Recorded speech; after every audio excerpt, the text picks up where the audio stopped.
2019లో కర్ణాటకలోని మాండ్య నుంచి సుమలత అంబరీష్ గారు ఎమ్మెల్యేగా పోటీ చేసి గెలిచారండి. ఆవిడ తన సమీప అభ్యర్థి జేడీఎస్ దేవగౌడ మనవడైన నిఖిల్ మీద 130,000 ఓట్ల మెజార్టీతో గెలిచారండి. ఇంతకుముందు అంబరీష్ గారు అక్కడే గెలిచారండి, దివంగత అంబరీష్ గారు. తర్వాత 2019లో సుమలత అంబరీష్ గారు అక్కడి నుంచి పోటీ చేసి గెలిచారండి. ఆమె గెలుపు వెనకాల ఇద్దరు కృషి కూడా ఉందండి. పాన్ ఇండియా హీరోలో ఒకటి కేజీఎఫ్ యష్, 2 మన కాటేర దర్శన్ తుగుదీప గారు. ఇద్దరు దగ్గర నెల రోజులు షూటింగ్లన్నీ మానేసి క్యాంపెయిన్లు చేసి ఆవిడ గెలుపులో ఒక భాగం అయ్యారండి. రీసెంట్గా సుమలత గారు మళ్ళీ ఏం చెప్పారంటే 2024 ఎంపీ ఎలక్షన్స్ ఉన్నాయి కర్ణాటకకి. మాండ్యా నుంచి కూడా నేను పోటీ చేస్తున్నాను ఇప్పుడైతే బీజేపీ బీడీఎస్ అలయన్స్ నుంచి. సో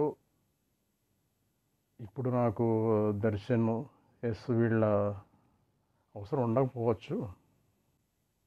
ఎందుకంటే 2019లో వాళ్ళకున్న టైం అంతా వదిలేసుకుని వాళ్ళు సినిమాలన్నీ పోస్ట్ పోన్ చేసుకుని వాళ్ళ కెరీర్ని పక్కన పెట్టి వాళ్ళు రైజింగ్ అవుతున్న టైంలో ఆ టైం అంతా నా గురించి వెచ్చించి ఎటువంటి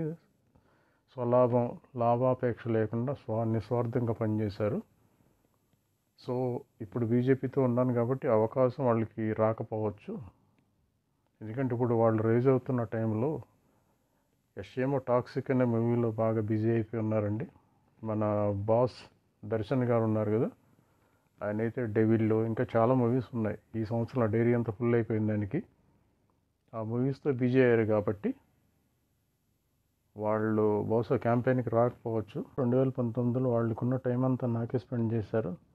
సో వాళ్ళు ఎప్పుడు నా ఇంటి బిడ్డలే, నా కన్న బిడ్డలు లాంటి వాళ్ళు అని ఒక మంచి మాట చెప్పారండి. ఎందుకంటే ఇప్పుడున్న స్థితుల్లో వాళ్ళు రాజకీయాల్లోకి ఎంటర్ అయితే వాళ్ళ కెరీర్ కూడా దెబ్బకలగచ్చు. చాలామంది సినిమా యాక్టర్స్ని చూస్తున్నాం కదా, వాళ్ళ రాజకీయాల్లోకి ఎంటర్ అయ్యి వాళ్ళ కెరీర్ని ఎలాగా స్పాయిల్ అవుతుందో. అందువలన వాళ్ళ కెరీర్ నాశనం చేసుకోవడం నాకు ఇష్టం లేదు.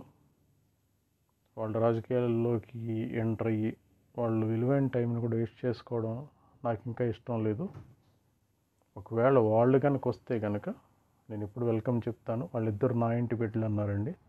సో దర్శన్ గారు యష్ గారు ఏం చేస్తారో వెయిట్ చేసి చూడాలి ఫ్రెండ్స్.